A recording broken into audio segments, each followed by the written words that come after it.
ಓಂ ನಮೋ ನಾರಾಯಣ. ಓಂ ನಮೋ ನಾರಾಯಣ. ನನ್ನ ಹೆಸರು ನಾಗೇಂದ್ರ ಪಂಡಿತ್ ಅಂತ.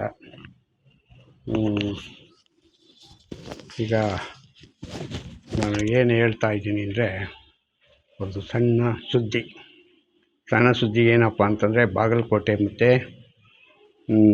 ದಾವಣಗೆರೆ ದಕ್ಷಿಣ ಕ್ಷೇತ್ರದ ಎಲೆಕ್ಷನ್ ವಿಷಯ. ಏನಪ್ಪ ಇದು, ಈಗ ಇವತ್ತು ಎಷ್ಟನೇ ತಾರೀಕು ಆಗ್ತಾಯಿದೆ? 4-5ನೇ ತಾರೀಕು ಆಗ್ತಾಯಿದೆ. ಇನ್ನು 3 ದಿನ ಬಾಕಿ ಇರೋದು.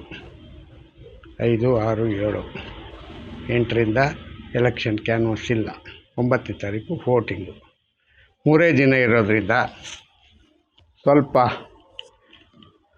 ಒಂದು ಫೈನಲ್ಗೆ ಬಂದಿದ್ದಾರೆ ಜನಾಂಗ ಅಂತ ಗೊತ್ತಾಗ್ತಾ ಇದೆ.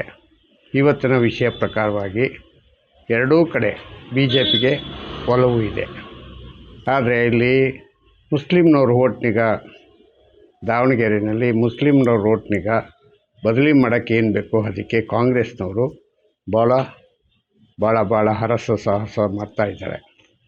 ಯಾವುದೇ ಕಾರಣಕ್ಕೆ ಪಕ್ಷೇತರ ಅಭ್ಯರ್ಥಿಗೆ ವೋಟ್ ಹಾಕಬೇಡಿ.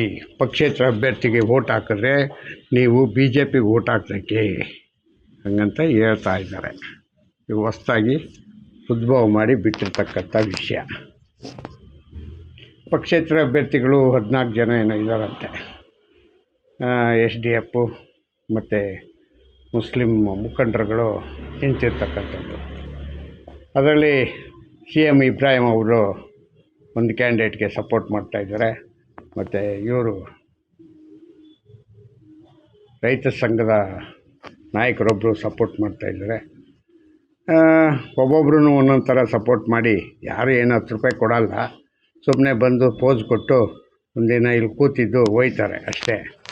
ಅದರಿಂದ ಏನೋ ಅವ್ರಿಗೇನು ಅನುಕೂಲ ಆಗಲ್ಲ. ಯಾಕೆಂತಂದರೆ ಅವರವರ ಸ್ವಂತ ಬಲದಿಂದನೇ ಅವರು ಓಟ್ ಹಾಕ್ಸ್ಕೋಬೇಕು. ಬಿಟ್ಟರೆ CM ಇಬ್ರಾಹಿಂ ಮುಖ ನೋಡಿ ಎಷ್ಟು ಜನ ಓಟ್ ಹಾಕ್ಬಿಡ್ತಾರೆ ಅಲ್ವಾ? ರೈತ ಸಂಘದವ್ರು ನೋಡ್ಬಿಟ್ಟು ಎಷ್ಟು ಜನ ಓಟ್ ಹಾಕ್ಬಿಡ್ತಾರೆ.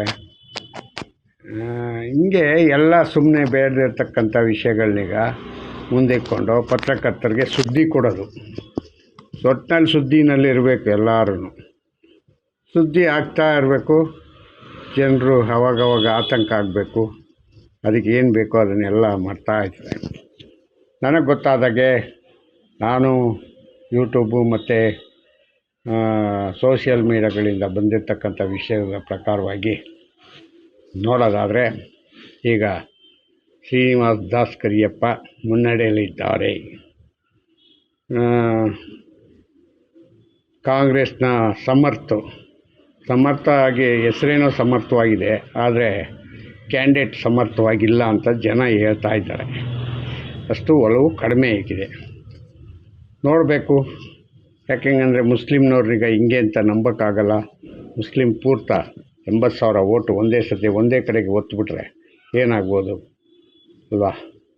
80,000 ಒಟ್ಟಿಗೆ ಒತ್ತಿದ್ರೆ ಸಮರ್ಥ ಗೆದ್ದುಬಿಡ್ಬೋದು. ಅದರಲ್ಲೇನು ನೋ ಡೌಟು. ತಪ್ಪೈತೆ. ಯಾಕೆಂದರೆ ಮುಸ್ಲಿಮ್ನವ್ರು ನಂಬೋಕ್ಕಾಗಲ್ಲ. ಯಾವ ರೀತಿನಾರು ಆಗ್ಬೋದು, ಹೆಂಗಾದರೂ ತಿರ್ಕೋಬೋದು. ಆದರೆ ಸಮಾಜಕ್ಕೆ ಯಾವುದು ಒಳ್ಳೆಯದು ಅಂತ ಯೋಚನೆ ಮಾಡುವಂಥ ನಾಗರಿಕ ಸಮಾಜ ಇಲ್ಲ. ಯಾಕೆಂತಂದರೆ ಅವರವರ ಕಣ್ಣೆದುರಿಗೆ ಇರ್ತಕ್ಕ ಓಡಾಡುವಂಥ ವಿಚಾರಗಳಿಗೆ ಮಾತ್ರ ಎಲ್ಲರೂ ಬೆಲೆ ಕೊಡ್ತಾರೆ. ಎಲ್ಲ ಪಾರ್ಟಿಯವರು, BJP ಆಗ್ಬೋದು, ಕಾಂಗ್ರೆಸ್ ಆಗ್ಬೋದು, ಸಮಾಜಕ್ಕೆ ಬೇಕಾಗಿರೋ ಒಳಿತಾಗಿರ್ತಕ್ಕಂಥ ವಿಷಯನಿಗೆ ಇಟ್ಟು ಚರ್ಚೆಗೆ ಹೋಗಲ್ಲ. ನಮ್ಮ ಪಕ್ಷ ಗೆಲ್ಲಬೇಕು ಅಂತೇಳಿ ತಮ್ಮ ಪಕ್ಷಕ್ಕೆ ಏನು ಬೇಕೋ ಬೆಂಬಲ ಅದ್ರ ತಕ್ಕಾಗೆ ಮಾತಾಡ್ತಾ ಇರ್ತಾರೆ. ಹಂಗಾಗಿದೆ. ಈಗ ಸಿದ್ದರಾಮಯ್ಯವರ ಗ್ಯಾರಂಟಿಗಳು ಆಲ್ಮೋಸ್ಟ್ ಆಲು ದಾವಣಗೆರೆಯಲ್ಲಿ ಫೇಲ್ ಆಗಿದ್ದಾವೆ. ಹಳ್ಳಿಗಳ ಪ್ರದೇಶದಲ್ಲಿ ಸುಮಾರು ಇವತ್ತು ಪೇಪರ್ ಯಾವುದೋ ಒಂದು ಇದನ್ನೀಗ ನ್ಯೂಸ್ ನೋಡಿದ ಪ್ರಕಾರವಾಗಿ ಅವರು ಯಾವುದಕ್ಕೂ ಸೊಪ್ಪೆ ಆಗ್ತಾಯಿಲ್ಲ. ಯಾರು ಕೊಡೋಂಗಂದ್ರ ಸಿದ್ದರಾಮಯ್ಯನಿಗ ಯಾಕೆ ಕೊಟ್ಟ ಗ್ಯಾರಂಟಿ ಕೊಟ್ಟ ಮೇಲೆ ಕರೆಕ್ಟಾಗಿ ಬರ್ತಾ ಇದೆಯಾ ಬರಲ್ಲ ಅಂತ. ಒಬ್ಬೊಬ್ಬರು ಒಂದೊಂದು ರೀತಿ ಸುದ್ದಿಗಳು. ಬಸ್ ಯಾಕೆ ಬೇಕಾಗಿತ್ತು? ಬಸ್ಸಲ್ಲಿ ನಾವು ದಿವಸ ಓಡಾಡ್ತೀವ? ಯಾವತ್ತೋ ಒಂದಷ್ಟು ಹೋಗೋದಕ್ಕೆ ಒಂದಿನ ಫ್ರೀಗೆ ಇಡೀ ದಿನ ಬಸ್ ಫ್ರೀ ಅಂತ ಕತೆ ಹೇಳ್ತಾ ಇದ್ದೀರಾ. ಹಿಂಗೆಲ್ಲ ಸುದ್ದಿ ಆಯಿತು. ಮತ್ತು ಬಾಗಲಕೋಟೆಯಲ್ಲೂ ಹಂಗೆ. ಬಾಗಲಕೋಟೆಯಲ್ಲಿ ಹಳ್ಳಿಗಾಡಲ್ಲಿ ಒಂಥರ ಆಗಿದೆ, ಸಿಟಿನಲ್ಲಿ ಒಂಥರ ಆಗಿದೆ. ಸಿಟಿನಲ್ಲೆಲ್ಲ BJP ಇದ್ದರೆ ಹಳ್ಳಿಗಾಡಿನಲ್ಲಿ ಕಾಂಗ್ರೆಸ್ ಅಂತ ಇದ್ದಾರೆ. ಇಲ್ಲಿ ದಾವಣಗೆರೆಯಲ್ಲಿ ಸಿಟಿ ಎಲ್ಲ ಕಾಂಗ್ರೆಸ್ ಅಂತಂದರೆ ಹಳ್ಳಿಗಾಡು ಎಲ್ಲ ಪೂರ್ತ BJP ಅಂತ ಹೇಳ್ತಾ ಇದೆ. ಇದು ಹೆಂಗಿದೆ ನೋಡಿ, ಎಲ್ಲ ಉಲ್ಟಾ ಆಗಿಬಿಟ್ಟಿದೆ. ಆದರೆ ಎಷ್ಟೋ ಜನ ಇನ್ನೂ BJP ದೇಶಭಕ್ತಿ ಮತ್ತು ದೇಶಭಕ್ತಿಯ ವಿಚಾರವಾಗಿ ಇನ್ನೂ ಕೂಡ ಸ್ಪಂದಿಸೋದಕ್ಕೆ ಎಷ್ಟೋ ಜನ ಇನ್ನೂ ಹೆಚ್ಚಿಗೆ ಮಾತಾಡಿದ್ದಾರೆ. ಚೆನ್ನಾಗಿತ್ತು, ತುಂಬ ಖುಷಿಯಾಯಿತು. ಅಂದರೆ ಬದಲಾವಣೆ ತರೋದಕ್ಕೆ ಏನು ಬೇಕೋ ಅದನ್ನೀಗ ಮಾಡ್ತಾಯಿದ್ದಾರೆ ಅಂತ.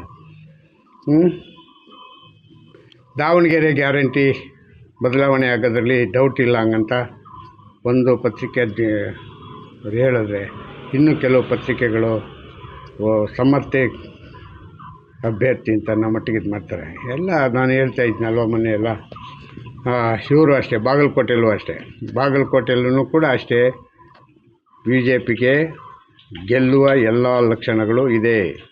ಚರಂತಿ ಮಟ್ಟಿಗೆ ತುಂಬ ಜನ ಒಲವಿದೆ. ಮತ್ತು ಮೇಟಿಯವ್ರ ಮೇಲೆ ಅಷ್ಟೊಂದು ಒಲವು ಇಲ್ಲ. ಯಾವುದೇ ಕಾರ್ಯಕ್ರಮಗಳು ಮಾಡಲಿಲ್ಲ ಮೇಟಿಯವರು ಹಂಗಂತ ಈಗಲೂ ಅದನ್ನು ಇದು ಮಾಡ್ತಾಯಿದ್ದಾರೆ. ಮತ್ತು ಇಷ್ಟು ಹೇಳಿ ನಾನು ಇಷ್ಟಲಿಗೆ ನನ್ನ ಮಾತಿಗೆ ಮುಗಿಸ್ತೀನಿ. ಜೈ ಹಿಂದ್, ಜೈ ಕರ್ನಾಟಕ, ಮತ್ತು ಓಂ ನಮೋ ನಾರಾಯಣ.